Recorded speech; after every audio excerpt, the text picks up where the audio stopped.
Okay, so we are manning a new red tail that I trapped. I've had her for about maybe 24 hours plus 8, so a day and a half. She is standing on the glove good. Let me show you, look at these feet. Let's see if I can get this.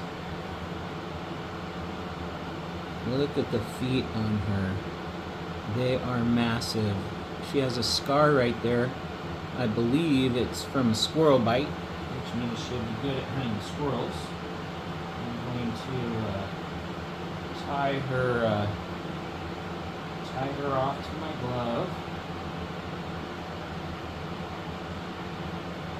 And I'm going to take her hood off. And then I'm going to try to feed her. And then I'm going to practice hooding her. So she doesn't like the hood.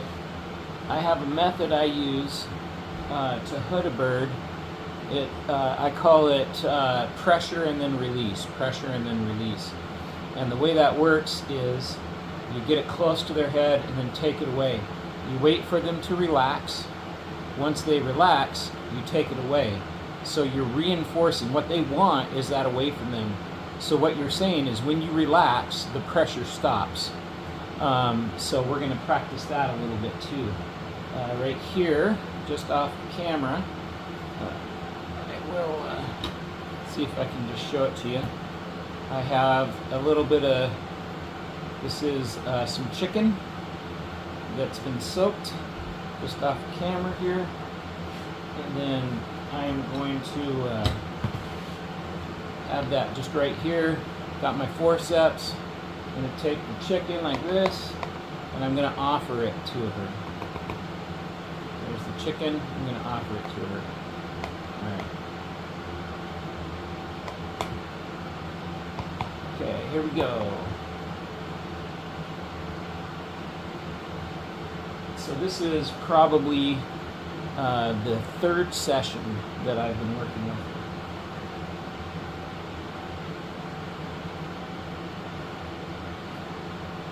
So she's just looking at me. I'm gonna do avoid predatory behaviors, which is where I stare her in the eye. I look at her, I look this way, and I kind of look out of the corner of my eye at her. So I'm gonna just offer her. It's kind of hard to do when you're offering them food. I'm gonna offer it to her. She doesn't have to take it if she doesn't want to. Sometimes they'll bite at it and then swallow it.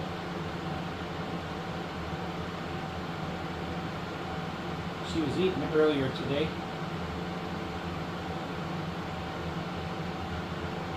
I got these jesses, or the things that come off their anklets, and I have those choked up really good so she can't shoot a foot out and grab me.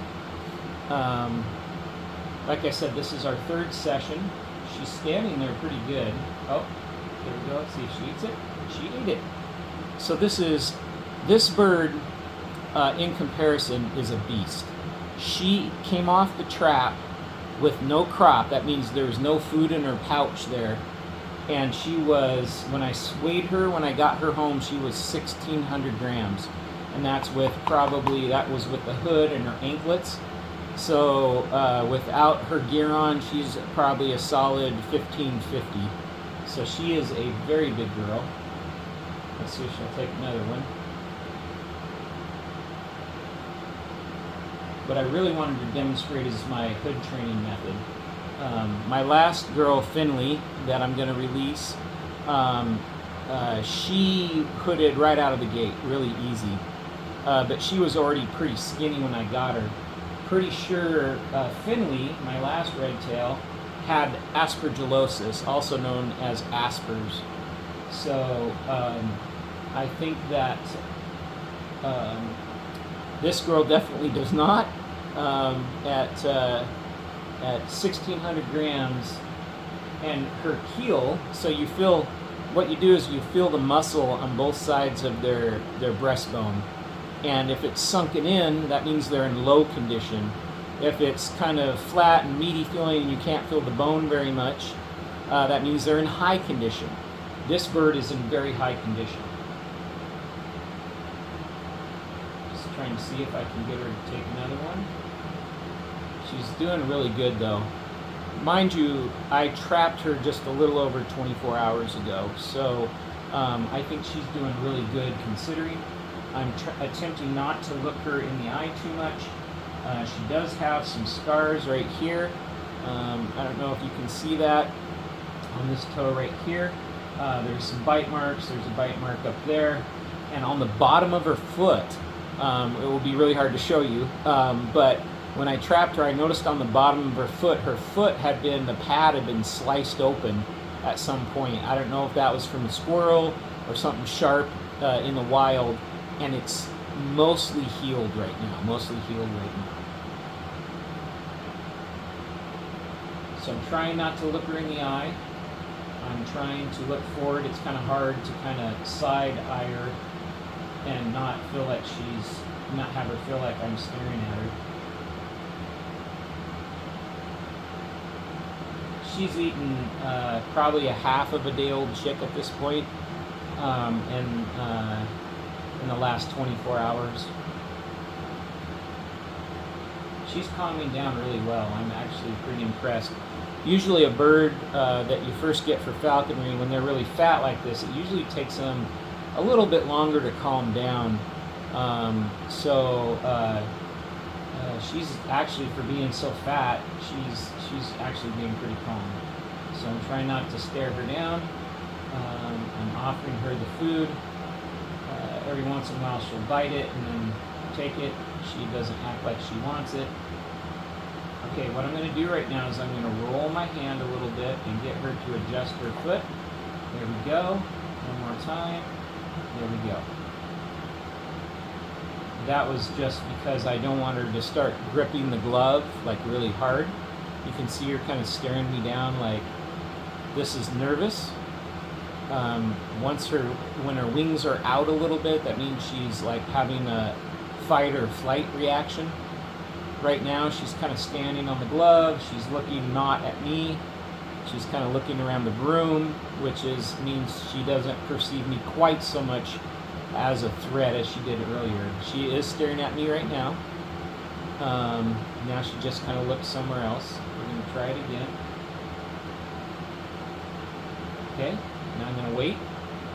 I'm not going to look at her. I'm going to just sit here and let her think about the food that's in her mouth, and either she'll drop it or else she'll realize it's food and she'll kind of toss it back and swallow it. So I'm just standing here patiently, waiting, not looking her in the eye, waiting her to see if she realizes that food's in her beak. Sometimes they just kind of drop it and don't realize it's food. So I'm going to be quiet here for a second.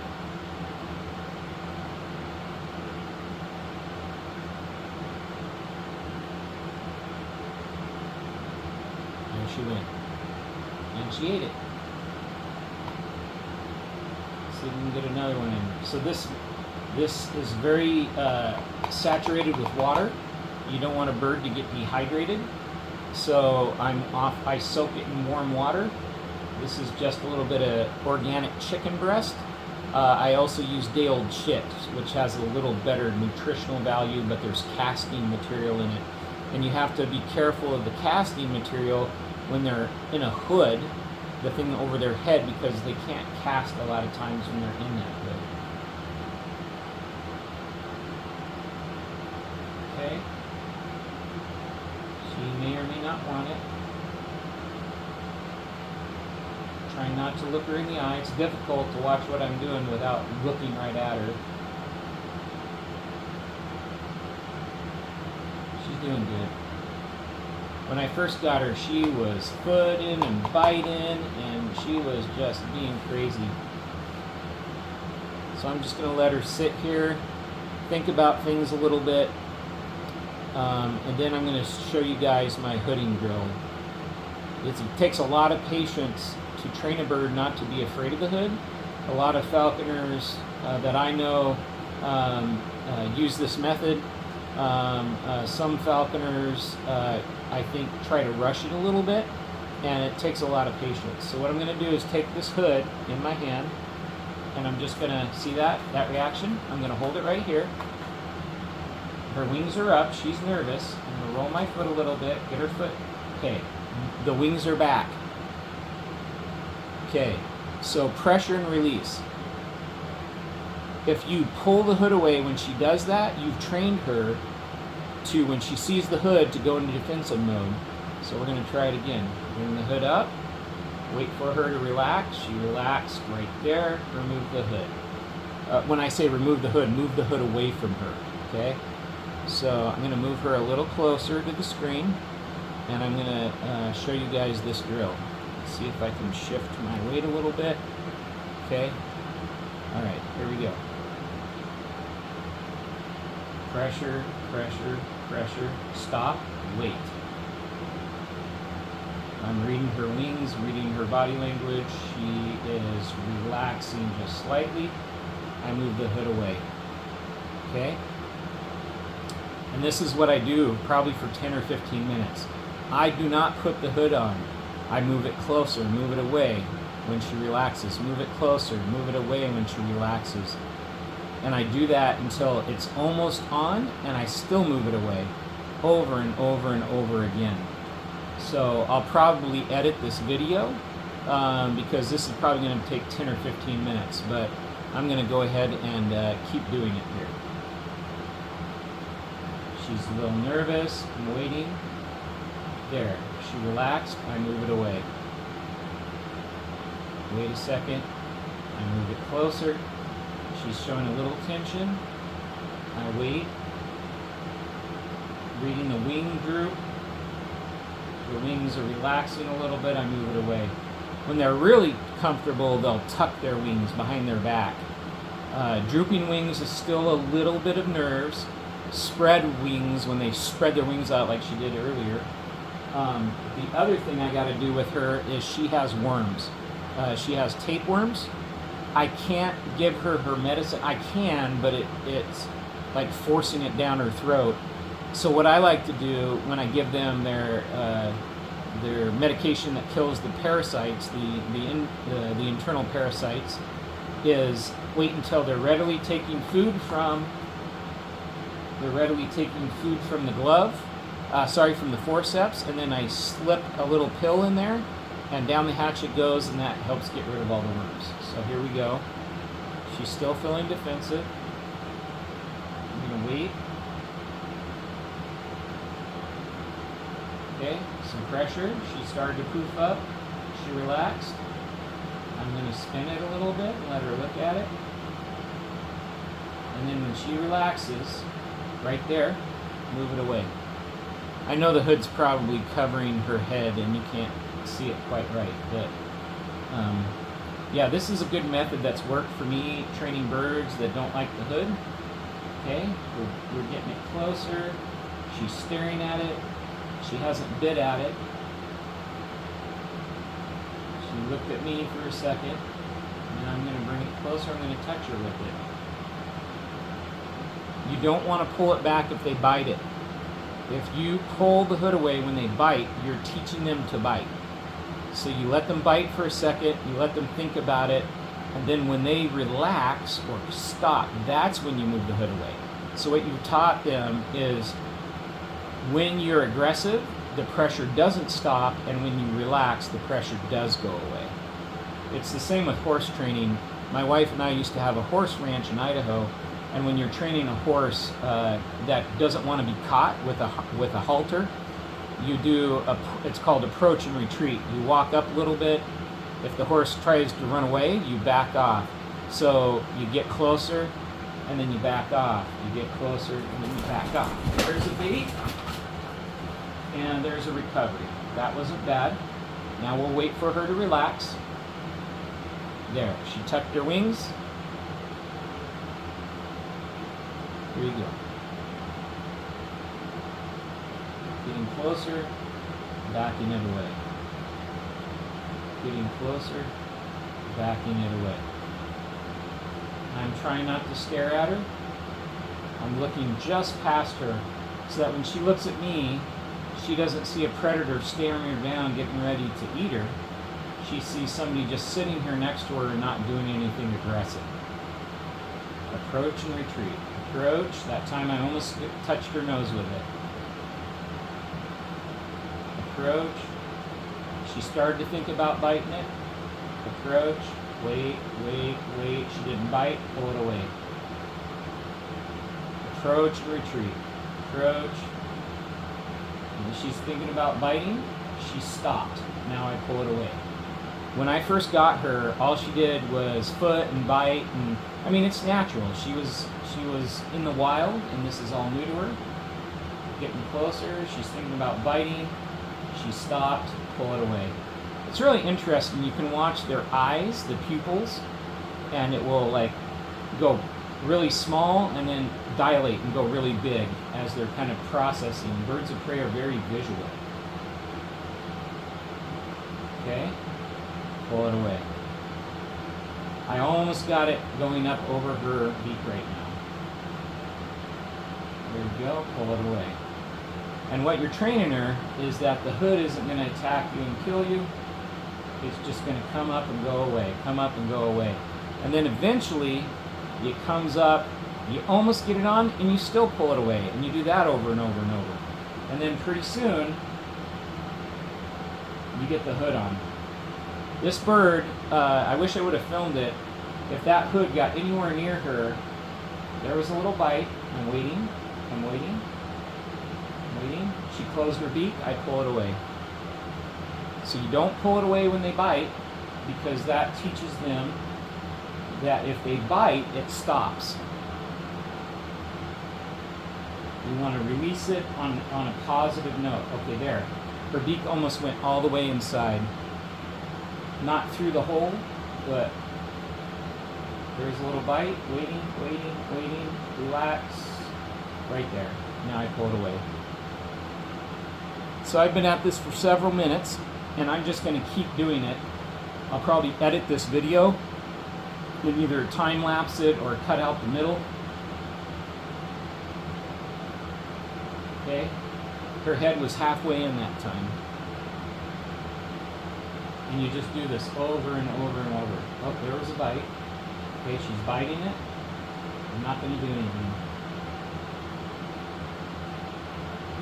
So she thinks she's biting the crap out of this hood right now. And she is. I'm try and get her to let go. Okay, there. It's still there. She bit it, it didn't go away. She's trying to bite it again. I'm waiting, I'm waiting, I'm waiting. Retreat. So I pulled it away when she closed her beak and wasn't biting it. And you literally will do this hundreds of times. It's a slow process. It's a lot of work. But that's the way training goes. There is a bite. She's biting it again. Pull it away. It's sitting right there. When she calms down, I'll remove it.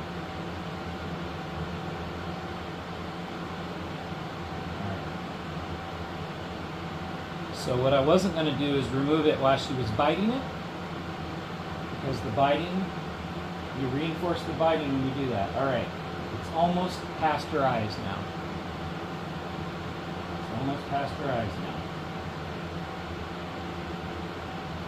She was thinking about biting that time, and you don't get it perfect every time. You don't get the release. I call it a release. When you remove the pressure of what you're trying to get them to accept, that's called a release.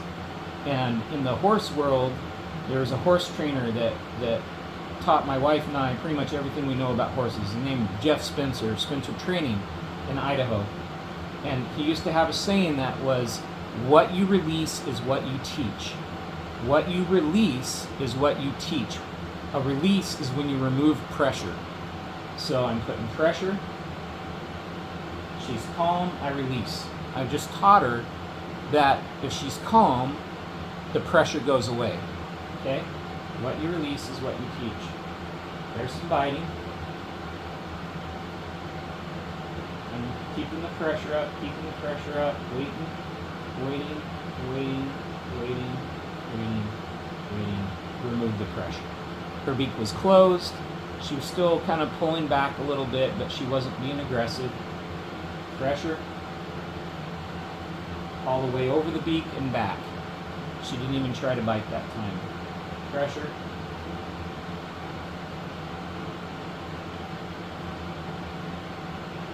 Okay.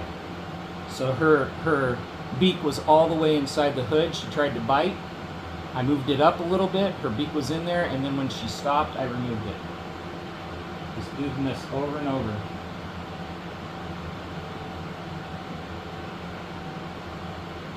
Okay.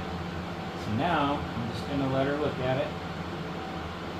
Let her realize that when the hood's moving around, it's not a bad thing. Hood's up there, spinning it around, letting her look at it, moving it away. Pressure, pressure, pressure, remove. Pressure, pressure, pressure, remove. Pressure, pressure, pressure. She's still biting at it. Wait, you wait, you wait, you wait, you remove. She's standing on this glove really well for 24 hours off the trap. I'm quite impressed.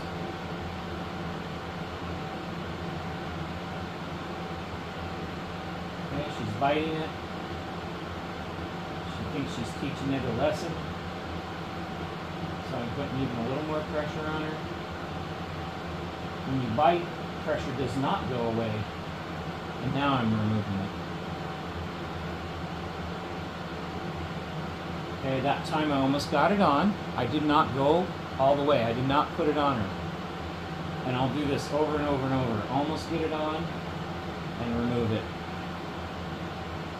Almost get it on and then remove it. Almost get it on. And there's a bite.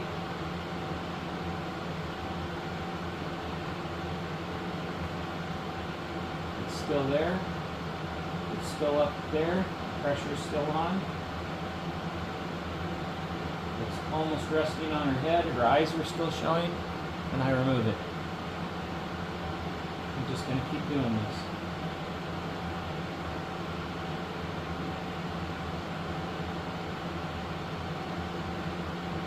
She's not biting it super hard, but... Okay, so the pressure's still on. She's still biting. Pressure's still on. Pressure's still on. It's just sitting there.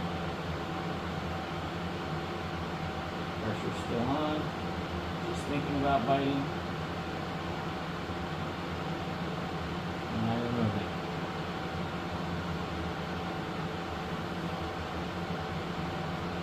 There's a certain point you got to read your bird. A bird's good for a certain amount of training, and then if you keep pushing past that point, it starts to have not good effect. Alright, she just licked her lips, I call it, and she kind of smacked her lips thinking about food. That's good. Pressure and release. There's another little nibble. Alright, that time it was almost on all the way. That time it was almost on all the way. I'll do this a few more times and I'm going to try and hood her.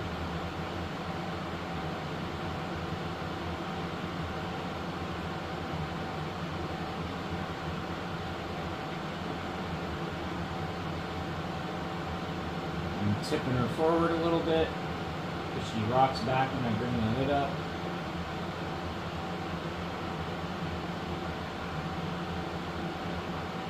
It's almost like hypnosis.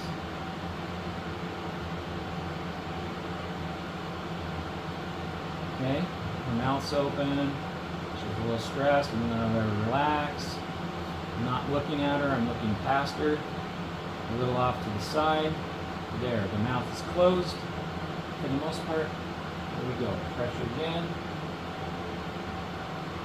Hopefully this will be a good example when I do finally stick it on her.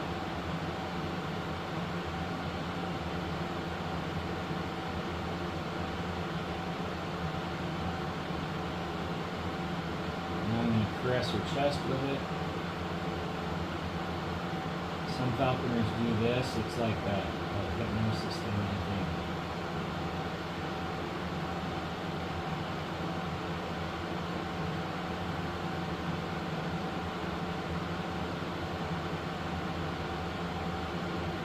almost put it on, and then I stop. I almost put it on, and I stop. I think I almost got it. I think she's almost ready for me to slip it all the way on.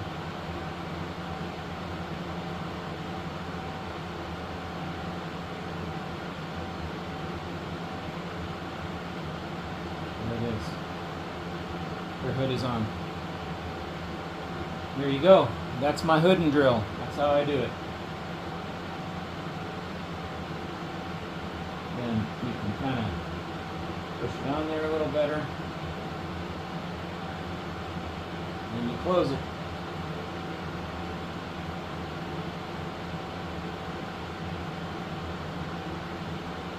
There she goes.